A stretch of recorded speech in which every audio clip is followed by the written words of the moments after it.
साथियों, आप सभी को सादर प्रणाम। आप देख रहे हैं बुद्धम शरणम गोइंग यूट्यूब चैनल। साथियों, हम मनुष्यों का मन वैसे तो बहुत ही कम शांत रहता है।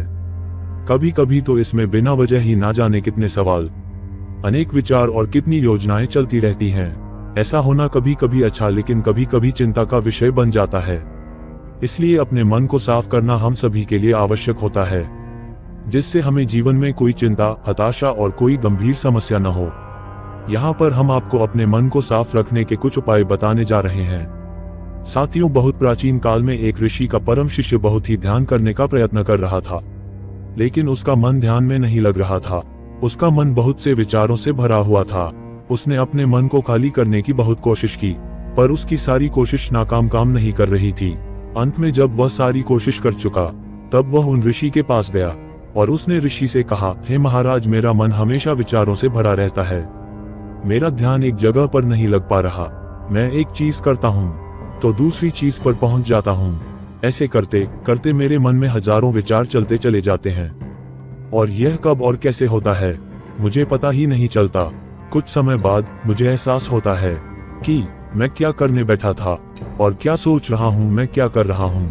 हे महाराज, मैं अपने मन को विचारों से खाली कर देना चाहता हूँ। मैं चाहता हूँ कि मेरे मन में एक भी विचार ना हो। जब मैं चाहूं तभी विचार उत्पन्न हो। उन ऋषि ने कहा, किसी भी समस्या का समाधान तब निकलता है जब हम उस समस्या की जड़ तक पहुंचते हैं, समस्या को ठीक से समझते हैं और उसको जानते हैं। जिस मन को तुम खाली करना चाहते हो, क्या तुमने उस मन को थोड़ा बहुत भी जाना है? क्या तुम अपने मन के विषय में जानते हो? वह बोला कि मैंने मन को जानने की बहुत कोशिश की, लेकिन मैं जितना जानता हूँ इसके बारे में, वह उतना ही रहस्यमय होता जाता है। उन ऋषि ने कहा, जाओ और एक मटके को छोटे छोटे पत्थरों से भर कर ले आओ। फिर शिष्य ने एक मटके में छोटे छोटे पत्थर और ऋषि के पास ले आया। ऋषि ने कहा, इस मटके को तुम अपना मन समझो और इस मटके में भरे पत्थरों को अपने विचार। अब इस मटके में और पत्थर डालो। शिष्य ने मटके में पत्थर डालना शुरू किया। मटका तो पहले से ही भरा हुआ था। कुछ पत्थर डालने के बाद बाकी सारे पत्थर नीचे गिरने लगे। तब ऋषि ने कहा, रुको, ध्यान से देखो। अब मटके में पत्थर नहीं भरे जा रहे, बल्कि वह नीचे गिर रहे हैं, क्योंकि यह पहले से ही भरा है। जो इसमें आ सकता था आ गया, अब और पत्थर नहीं आएंगे। अगर दूसरे पत्थर डालने हैं तो पहले वाले पत्थरों को निकालना होगा। शिष्य ने तुरंत ही कहा, हे महाराज, मैं समझ गया हूँ कि आप क्या बताना चाहते हैं। आप मुझे बताना चाहते हैं कि हमें अपने मन को अपने पुराने विचारों से खाली कर देना चाहिए। ऋषि मुस्कुराए और बोले, पहले पूरी बात समझ लो, उसके बाद मन को खाली कर लेना। ऋषि ने फिर से कहा, हमारा मन इस मटके के बिल्कुल विपरीत है, क्योंकि मटके को तुम पत्थर से भर सकते हो, लेकिन मन को विचारों से नहीं भर पाओगे। मन हमेशा खाली ही रहता है। शिष्य ने कहा, हे महाराज, मैं कुछ समझ नहीं पा रहा हूँ। मन अगर हमेशा खाली रहता है तो हम उसे खाली करने में क्यों लगे रहते हैं? इसकी क्या आवश्यकता है? गुरु ने कहा, इस मटके से सारे पत्थरों को एक एक करके बाहर निकाल दो। शिष्य ने वैसा ही किया। अब उसने एक एक पत्थर बाहर निकाल दिया और अंत में वह मटका खाली हो गया।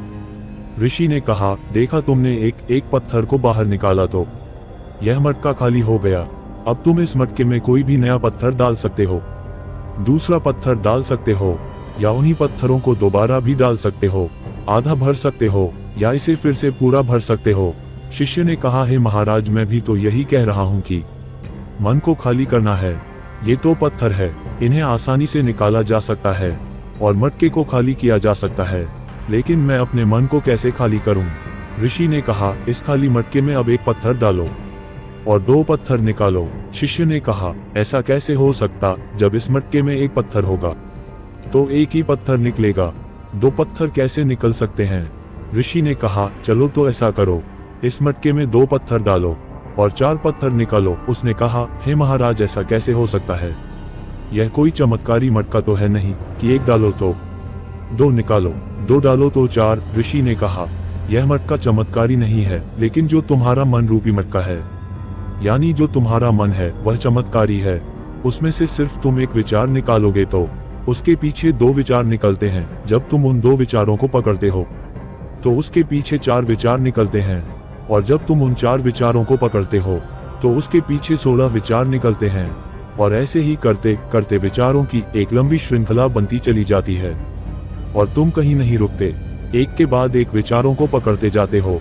ये मिट्टी का मटका तो पत्थरों से भर जाएगा, लेकिन तुम्हारा मन कभी नहीं भरता। वह हमेशा खाली है और खाली भी नहीं रहता। यह मन की माया है कि सब कुछ है लेकिन कुछ भी नहीं है। शिष्य ने कहा, हे महाराज, मैं आपकी बात समझ रहा हूँ, लेकिन क्या मैं हमेशा अपने विचारों की जाल में ही फंसा रहूंगा? क्या मन की माया से बाहर निकलने का कोई रास्ता नहीं है? ऋषि ने कहा, इस मिट्टी के मटके को आधा पत्थरों से भर दो। शिष्य ने ऐसा ही किया। फिर उन ऋषि ने कहा, अब इन पत्थरों में से कोई एक पत्थर चुनो और उस पत्थर की एक छोटी सी मूर्ति बनाकर मुझे दो। मैं जानता हूँ तुम्हें अच्छे कलाकार हो। शिष्य ने मटके से पत्थर निकाला और उस पत्थर को तराशने लगा। फिर उसे लगा कि ये पत्थर अच्छा नहीं है, तो उसने दूसरा पत्थर घड़े से निकाला। उसे उस पत्थर में भी मजा नहीं आया। फिर उसने तीसरा पत्थर निकाला, उसका रंग उसे अच्छा नहीं लग रहा था। फिर उसने चौथा पत्थर निकाला, लेकिन इस पत्थर में भी उसे दोष नजर आया। इस तरह करके उसने लगभग सारे पत्थर बाहर निकाल दिए। उसे ऐसा करता देख ऋषि ने कहा, जिस पत्थर को तुमने पहली बार निकाला था, उसी पत्थर को ये समझकर तराशो कि कोई और पत्थर तुम्हारे पास है ही नहीं। तब उस शिष्य ने उस पत्थर को ही तराशना शुरू किया और उस पत्थर से उसने उन ऋषि की एक अति सुंदर मूर्ति बनाई और ऋषि को भेंट की और कहा, इस पत्थर से इतनी सुंदर मूर्ति बन सकती है, मैं ये सोच भी नहीं सकता था। ऋषि ने कहा, जब हमारे पास विकल्प नहीं होता, तब हमारे पास जो भी होता है हम उसी में अपनी संपूर्ण ऊर्जा लगाते हैं और उसी को सबसे बेहतर बनाते हैं। और जब विकल्प होता है, तब हम बस पत्थर ही चुनते रह जाते हैं, मूर्ति बनती ही नहीं है। हमारा मन भी हमारे लिए एक विचार के पीछे हजारों विकल्प खोलकर रख देता है और हम एक मुख्य विचार को छोड़कर उन हजारों विकल्पों में फंस जाते हैं। शिष्य ने कहा, अब मैं आपकी बात अच्छी तरह से समझ गया हूँ, लेकिन अब मुझे क्या करना चाहिए, मेरा मार्गदर्शन करें। ऋषि ने कहा, मन की जाल में मत फंसो, मन को खाली करने का प्रयास मत करो, अपने ध्यान को एकत्रित करो, अपने जीवन में एकाग्रता लाओ। जो कर रहे हो उसे अंतिम समझकर करो। ऐसे करो कि इसके बाद तुम्हें कुछ नहीं करना, और जब दूसरे विचार पर कार्य करो, तब केवल उसी पर कार्य करो, किसी तीसरे विचार पर नहीं।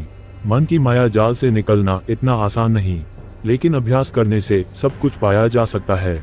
शिष्य ने कहा, हे महाराज, मैं ऐसा ही करूंगा। ये बात समझाने के लिए आपका बहुत बहुत धन्यवाद। साथियों, इसी तरह हम सब अपने मन को खाली करने का प्रयास करते रहते हैं और हमारे मन में जो विचार उठते रहते हैं उससे हम परेशान रहते हैं। हम चाहते हैं कि यह विचार कहीं चले जाए और हम शांत हो जाए, लेकिन हम जितना इन विचारों से भागते हैं, यह विचार हमें उतनी ही जोर से पकड़ लेते हैं, क्योंकि हम विचारों को शांत करने के लिए विचारों का ही प्रयोग करते हैं। और जिन विचारों का प्रयोग करते हैं, वह विचार आपके उन्हीं विचारों से जुड़े होते हैं जिन विचारों को आप छोड़ना चाहते हो या सोचना नहीं चाहते। तो ये कैसे संभव होगा कि आप शांत हो सके? ये तभी संभव हो सकता है जब आप शांत होने की कोशिश ही छोड़ दें और अपनी समस्या के समाधान पर ध्यान दें। इसलिए एकाग्रता लाएं, ध्यान लगाएं और हर उस बात को समझें कि चिंता करने से समाधान नहीं मिलते, चिंतन करने से समाधान मिलते हैं।